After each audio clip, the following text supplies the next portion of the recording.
New information this afternoon on a SWAT team raid in Columbia. Good evening, I'm Allison Ross. And I'm Brittany Pieper. The Columbia Vice Narcotics and Organized Crime Unit joined the SWAT team in its raid of a central Columbia home. KOMU 8's Hannah Hussman joins us from the house. So Hannah, what can you tell us? This is the home the police raided, now boarded up, but this morning that was not the case. Now, I spent the day talking to neighbors in the area who one told me that he frequently hears loud music from parties coming from the home. Another neighbor said police presence isn't new to the area, and she talked about the shots fired incident that was reported here just last weekend. Now, the raid happened at 309 West Worley Street around 6:30 this morning. The SWAT team served 2 search warrants at the home, which has 2 separate apartments inside it, Apartment A and Apartment C. Police say 5 people were detained for questioning after finding drugs during the raid. The investigation is still open as police are waiting on lab results. One officer said they know the address well. Drug-related violence, shots fired. There are no arrests yet, but we do not have the names of those that were detained at this time as the investigation is still ongoing. But check out KOMU.com. We will have updates on this story as we get them. Reporting live in Columbia, Hannah Hussman, KOMU 8 News. Jefferson City Police made an arrest today in a month-old murder case. KOMU8's James Bender joins us in the studio with the latest. Today, Jefferson City Police arrested 19-year-old Terrence Wynn in connection with the death of Terrence Davis. The murder occurred on the 700th block of Michigan Street last Halloween. Wynn is expected to be charged today under the Cole County Prosecutor's Office under second-degree murder, armed criminal action, first-degree robbery, and first-degree assault. Wynn is believed to be one of 2 subjects involved with the murder. I spoke with Jefferson City's Lieutenant David Williams to find out where the investigation is regarding the second subject.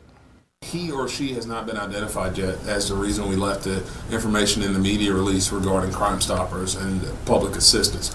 We don't know yet, but we are still treating it as an open investigation, so any information that people would have, we ask that they call in and share with us. Wynn was arrested in early November regarding armed criminal action and unlawful use of weapon. Police say the case is different from the murder of Terrence Davis. A Fulton woman has pleaded guilty for her role in money laundering in a drug distribution scheme. According to the U.S. Attorney General for Western District of Missouri, Dara Leanne Shirley and other operative incentives, auto and incentive resale, which sold K2 at its Fulton and Avast locations. Shirley admitted she and other conspirators wanted to defraud the government by packaging K2 to avoid government regulation over these drugs. Shirley is the 3rd defendant to plead guilty in this case. A Missouri man could face multiple charges after his car crashed into a Boone County Sheriff's deputy's vehicle. Deputies attempted to pull over 32-year-old Dennis D. Collins Jr. just before midnight, but officials say Collins wouldn't stop. He took off through the Fairway Meadows subdivision. Authorities say at some point he ditched the van, leaving it in gear. It then rolled forward, hitting the deputy's vehicle and another car nearby. Deputies found Collins nearby and arrested him. Today, the Columbia Housing Authority announced the plan for more renovations to the city's public housing. The 90 units set for an overhaul include Bryant Walkway Apartments and Bryant Walkway Apartments number 2 northwest of town. Upgrades range from new floors and windows to electrical and energy-efficient appliances. These upgrades will also save anyone who lives in the new apartments about $50 to $100 a month in utilities. We know that maintenance costs continue to rise as these units get older. The affordable housing equation is rent plus utilities, and since people living there are responsible for their own utilities, they don't like the high utility bills of these poorly insulated units. Overall, the improvements will cost more than $14 million. The authority says it hopes construction will start next October or November and be completed 18 to 20 months later. Sunshine all day today. Let's send it over to Tori to see what's ahead for the weekend. Hey, thanks a lot, Brittany. Luckily, it was a very sunny and actually fairly warm start to our weekend. A lot of us saw top temperatures back into the lower 50s today, but we're quickly cooling off with that sunset. It's only 38 up in Macon and Moberly. We're still at 44 here in Columbia, upper 40s, though, for both Jefferson City and at the Lake of the Ozarks. Luckily, winds have calmed down just a little bit as well. They're just going to be around 3, maybe up to 5 miles per hour throughout the rest of the evening. So the good news is we won't be dealing with wind chill, even though temperatures are going to be cooling off quickly into those middle and lower 30s throughout the rest of the evening. Temperatures do remain just about average for the rest of the weekend, but we do have some rain and actually potentially some snow chances to talk about several times in the work week ahead. We'll have a look at the next 8 days coming up. U.S. employers added 178,000 jobs in November, with the employment rate dropping to a 9-year low of 4.6%.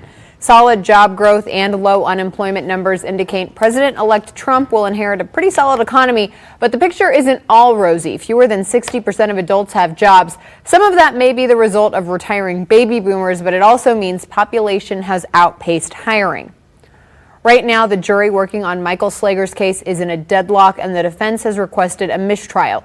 Earlier this afternoon, the judge in the trial of former South Carolina police officer Michael Slager told jurors to keep deliberating this afternoon. Jurors told the judge they do not think they can reach a consensus because one juror has said his conscience cannot allow him to deliver a guilty verdict. The judge told the jurors they have a duty to make every reasonable effort to reach a unanimous verdict.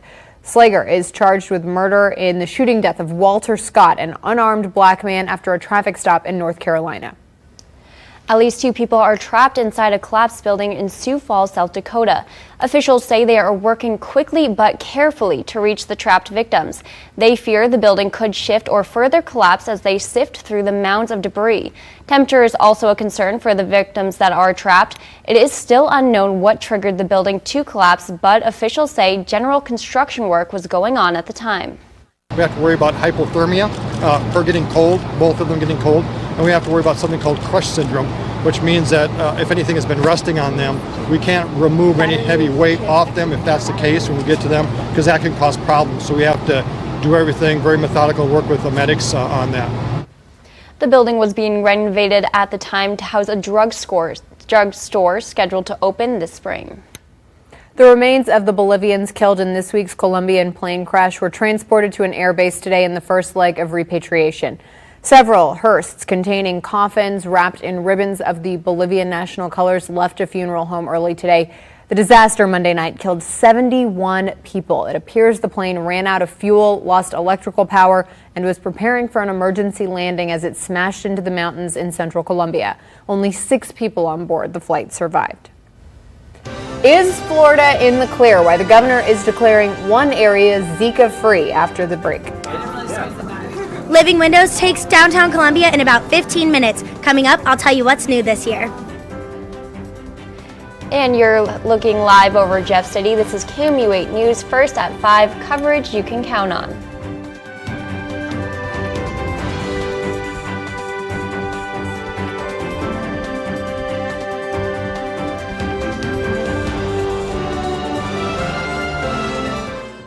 Downtown Columbia is just minutes away from the kickoff of tonight's Living Windows event. It's been a holiday favorite tradition for years in Columbia, and this year one business hopes to bring something new to the event. KOMU 8's Abby Breidenbach joins us live at the celebration now. Hey, Abby. I'm here at Columbia's first ever Christkindl Market. It's a German tradition, and they're hosting it here on the patio at Gunter Hans. It's going to be open to the public in just about 15 minutes. People are just starting to come in now. And you can take a look behind me, actually. There's plenty of businesses from downtown who have come and brought treats, trinkets, and lots of holiday gifts. And this isn't the only festival site downtown. About 40 local businesses are prepping for Living Windows. They'll clear their storefronts for live performances, open houses, and lots of holiday treats. And joining me here now is Lydia. She's the owner of Gunter Hans and the heart and soul of this Christkindl Market. Did I say it right, Lydia? Yes, you did. And what can people expect here tonight? So lots of local vendors coming out, each bringing what they love, what they want you to stuff stockings with for Christmas. So a little bit of everything and something for everyone. And what are some of those German traditions that you've brought to life here at the Christkindl Market? Yeah, so when I lived in Belgium, one of the best things that we had at the Christkindl Markets was Glühwein. It was definitely a must-have for us. If you haven't had it, it's hot spiced wine. Wonderful. Definitely a good way to shop. Well, good. I'm so excited to be here tonight, and everyone who's in Columbia should come on down, bring your empty stomach because there's lots of treats, and bring your wallet. There's lots of fun things to buy, too. Reporting live from Gunter Hans, Abby Breidenbach, KOMU 8 News. It's the season for runny noses and high fever, how those symptoms can lead to a more serious disease. Today, Florida's governor announced the state is clearing a little river area of local Zika transmission. It's been 45 days since any cases of local transmission of the Zika virus were found there.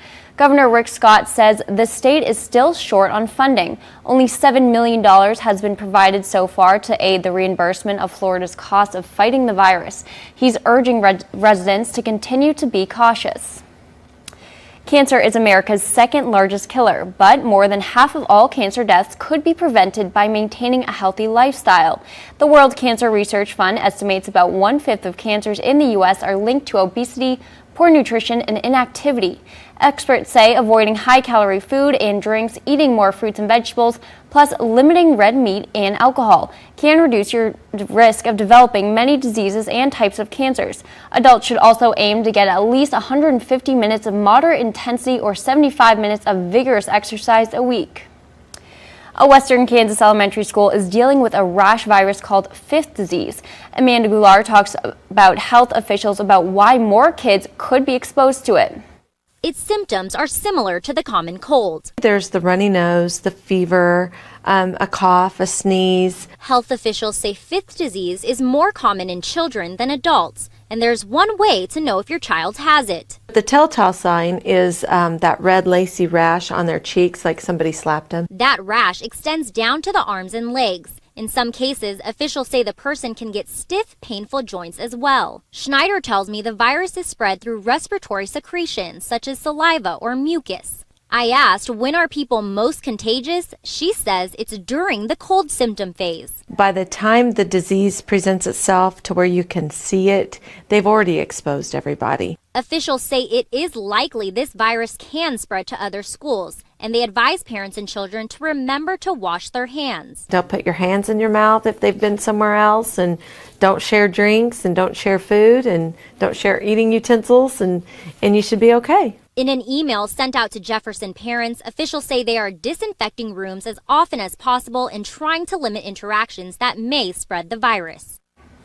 That was Amanda Aguilar reporting. County health officials say about 25% of Jefferson Elementary students were impacted by the fifth disease. Ahead for us tonight, late and dramatic developments in the courtroom where a jury is deliberating the fate of a South Carolina police officer facing charges for shooting a suspect in the back. The road rage shooting mystery, a former NFL player dead, the shooter now free, and questions swirling, and the heartbreaking story reminding parents of a common but overlooked household danger. And we see you for Nightly News. The Columbia SWAT team detained 5 people early this morning at a Central Columbia home. KOMU 8's Hannah Hussman joins us from the home with a recap of our top story.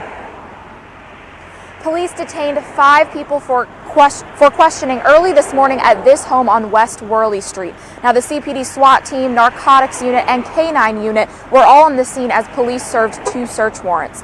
Police say they found drugs during the raid, but they have not released the names of those that they detained at this time. Now, I spoke with neighbors who said they've seen police at this home before, including the report of shots fired just last weekend. Now, police say this investigation is ongoing, but stick with us throughout the night, and we will have updates as soon as we get them. In Columbia, Hannah Hussman, KOMU 8 News. Here's a look at what we're following for KOMU 8 News at 6, how a little boy in St. Louis who lost his father has a new way of remembering him. And this week's Your View, what viewers thought about a story on a post-election event. Join us at 6.